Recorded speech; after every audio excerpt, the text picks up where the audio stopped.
Hey folks, when leveling up your very first character in Midnight, you'll be forced to fully complete the leveling campaign, as the vast majority of endgame content is locked behind it. This has been the standard practice for a while now, but worry not, because campaign leveling in Midnight is actually relatively fast compared to previous expansions. Also, in this expansion, I've decided to take my guides to the next level, and I've created my very own add-on called Follow the Arrow, which provides you with step-by-step in-game instructions as you follow my route. I've spent a ton of time ensuring that this add-on is incredibly polished and optimized, but the best part is that it's completely free. I've maintained for years now that if I were ever to create a leveling add-on for my guides, it would be fully available completely free of charge, and I am a man of my word. You can download my add-on through the CurseForge client, and I've also included a link to it in both the video description and the pinned comment. The best part about this add-on is that it's able to provide you with all of the hyper-specific tips and optimizations that I can never properly convey within my video or written guides. World of Warcraft speedruns take multiple hours, and there's obviously a lot of small time saves that you can find in every single quest. If I made a video guide where I extensively talked through every last minor detail of my runs, the guide itself would end up taking multiple hours as well. With the add-on, I've made sure to include detailed notes for almost every single quest, and I've coded my add-on to always direct you along a perfect traveling salesman path. If you're not convinced, let me show you an example. During this quest in Eversong Woods, the game tells you to solve a matching puzzle, but the quest log doesn't provide you with any information. Within my add-on, I've embedded an expandable solution sheet with each tile numbered in the order that you should click on them. That's not all though, because my arrow also perfectly directs you to click the tiles in the correct order. This is just one example, but believe me when I say that I've included similar logic for every single quest in the entire campaign, and yes, that took about as long to code as you'd expect.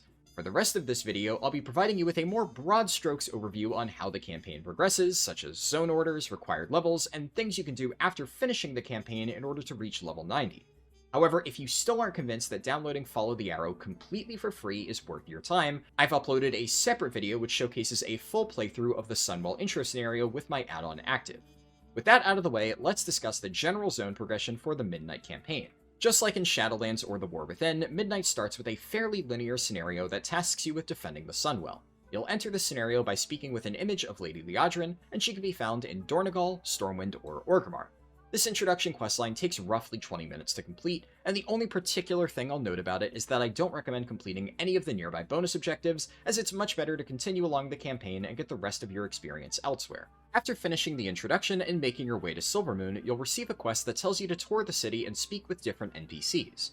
When the quest tells you to speak with the innkeeper, I'd recommend setting your Hearthstone here, as it'll save you time later on in the leveling process. From here, you'll be forced to complete the entirety of the Eversong Woods campaign, and around the midpoint of the questline, you'll also enter your first delve of the expansion. Currently, the Delver's Call quest for the campaign version of the Shadow Enclave is bugged, and it isn't available on your first run. For this reason, I've seen many people recommend running the delve a second time just to benefit from the Delver's Call quest, but you can also do this later on after completing the campaign. Hopefully Blizzard will fix this bug eventually, so you'll be able to just complete the quest during the Force campaign run. The only other notable thing about Eversong Woods is that it has a ton of really efficient side quests. At the time of recording, I haven't finished integrating any side quest chains into the campaign route for Follow the Arrow, but this should be updated within the next few days. In the meantime, if you want to complete some side quests along the campaign, I'd recommend doing the chains in Sunstrider Isle, Fairbreeze Village, and Sanctum of the Moon. It's also not entirely necessary to take a detour during the campaign to finish any of these quests, as you can always come back and do them before hitting level 90. Upon finishing Eversong Woods, the game will provide you with a choice of 3 different questlines: Harrandar, Zul'Aman, or Erator's Journey. Completing all 3 of these chains is required in order to unlock the final stage of the campaign, but they can be done in any order. Similarly, my add-on does not lock you into a specific route, and upon reaching this step, I provided you with some fancy buttons that you can press to select your next zone. These buttons will also dynamically update as you progress through these optional zones, so if you do Erator first, then Harrandar, you'll only see the button to load the guide for Zul'Aman. However, if you pick a zone and then change your mind, you can easily change your selection both in-game and in my add-on. To pick up the starting quest for another zone, you just need to return to the scouting map in the center of Silvermoon, and on my add-on you can manually select your preferred zone in the drop-down list. As you might expect, there is technically speaking an optimal order to pick for these 3 zones, and that is Erator into Harrandar and then finally Zul'Aman.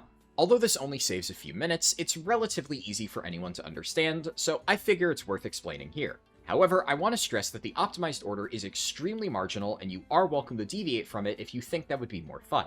Towards the end of the Erator's Journey questline, you'll receive a teleport back to Silvermoon, and a follow-up quest gives you an item called Key to the Arcantina. At this point, I'd recommend temporarily leaving the Eretor questline and heading back to the scouting map at the center of Silvermoon. From here, grab the starting quests for both Harrandar and Zul'Aman. You can now do the entirety of the Harrandar campaign, and notably, the final quest actually takes place in Eversong Woods. Although the questline will tell you to return to Silvermoon once more, you're already extremely close to the entrance of Zul'Aman, so it's better to fly south and begin that questline. At this point, you're safe to fully complete the entirety of the Zul'Aman campaign, which will, once again, tell you to head back to Silvermoon. This allows you to then finish the Eretor, Harrandar, and Zul'Aman questlines within Silvermoon at the exact same moment with minimal downtime. While that covers the overall zone order for this part of the campaign, I skimmed past a few minor details for each individual zone. First, when questing through Harrandar and Zul'Aman, I'd recommend setting your Hearthstone to the inn at their central hubs. This will be in the Den for Harrandar and at a Manizar village within Zul'Aman. The questline will naturally direct you towards the innkeepers at a specific step, and I've included notes within Follow the Arrow that tells you exactly when you should be setting and using your Hearthstone in these zones. Early on in the Harrandar questline, you'll be directed to complete the Gulf of Memory, which is the second and final mandatory delve within the campaign. Unlike the earlier one in Eversong Woods, the Delver's Call quest functions correctly here, and you can pick it up for a free chunk of experience. When questing in Zul'Aman, there's many efficient side quests that you can choose to include, especially in the area around Manizar village. Once again, you can do these now or return to them after finishing the campaign, and although they aren't currently routed into Follow the Arrow, this will be changed very soon. The most important thing we need to discuss for the Zul'Aman campaign is the Force Dungeon, Den of Nalarok. The game will encourage you to queue for this as a follower dungeon, which pairs you with a team of NPC companions. Unfortunately, this feature has been woefully neglected since its introduction back in Dragonflight, and trying to efficiently complete the run is an absolute nightmare with the NPCs. I would unironically recommend specific queuing for the dungeon on normal, even if you have to wait for DPS queues. It's much better to just take a short break and complete side quests or delves as you wait in the queue, than spending your time trying to wrangle the worst NPC dungeon helpers ever designed. You may think I'm being a bit hyperbolic here, and I've had a few friends who figured, nah, whatever, it can't be that bad, but all of them messaged me 30 minutes later to say that I was right, they should have listened, and that the follower dungeon was the most miserable experience they've had in a long time. Seriously, just run it on normal, it often ends up being even faster than the follower dungeons despite the queue time. Once you've completed all 3 of the campaign questlines, you'll be able to progress to the final zone, Voidstorm.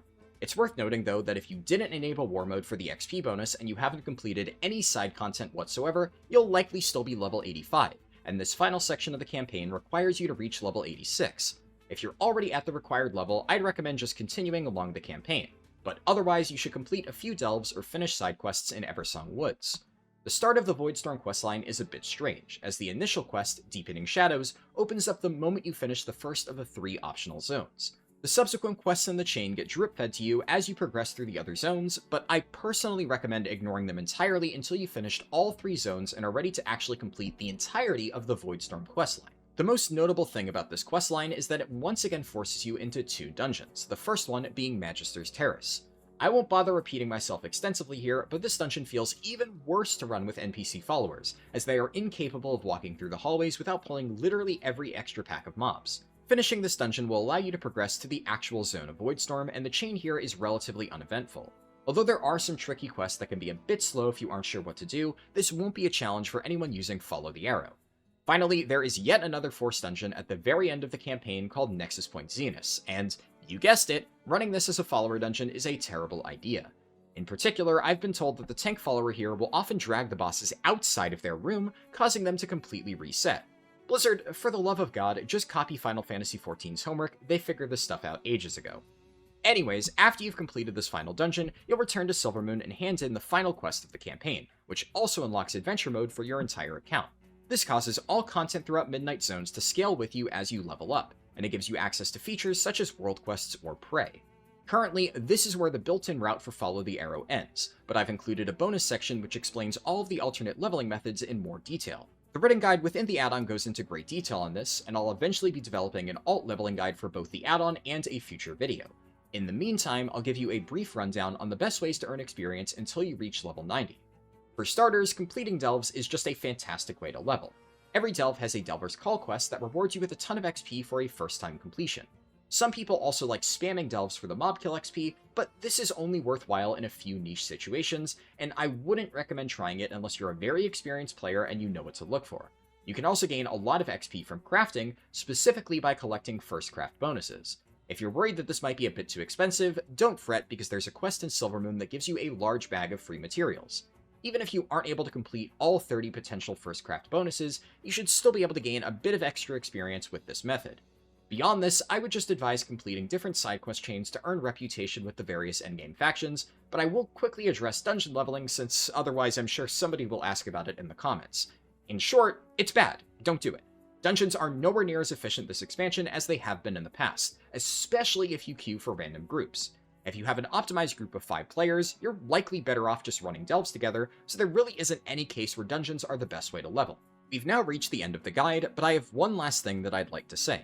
As you've seen throughout this video, I've spent an ungodly amount of time developing Follow the Arrow in order to make it the best leveling add-on out there.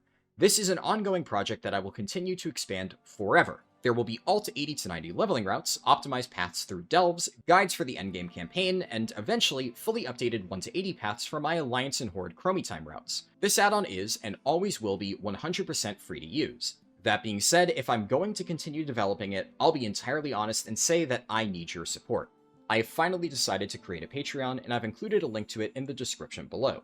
The Patreon has 3 different tiers with various rewards, including behind-the-scenes videos, the ability to vote on polls to determine upcoming add-on features, or access to unfinished beta test versions of the add-on so that you can help me catch bugs before it goes live to all users. It is important that everyone understands that zero exclusive information or guides will ever be paywalled behind this Patreon. It exists purely so that people can help support the development if they are so inclined. I want to end the video by thanking my 2 new $10 patrons, Kuan and Fernbeast, and if you also want to help support my channel, it would be greatly appreciated. I hope you found this video and the brand new add-on helpful, and if you did, I'd encourage you to subscribe and toss it a like so that other people can find it as well. Thanks for watching, and I'll catch you in the next one. Peace.